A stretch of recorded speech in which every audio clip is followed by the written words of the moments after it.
Datuk Onn Hafiz bin Dato Ghazi is a Malaysian politician who has served as the 19th Menteri Besar of Johor and member of the Johor State Legislative Assembly for Machap since March 2022. He previously served as MLA for Layang-Layang from May 2018 to March 2022.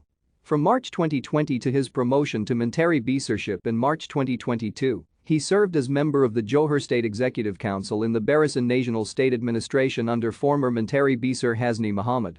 He is a member of the United Malays National Organisation, a component party of the ruling BN coalition. Onn Hafiz was born in Penang, Malaysia.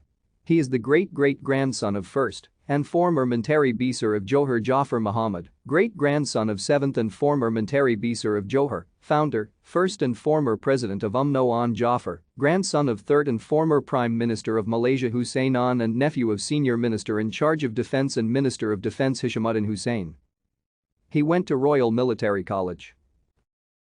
Thank you for watching. Like and subscribe if you would like to view more of our videos. Have a nice day.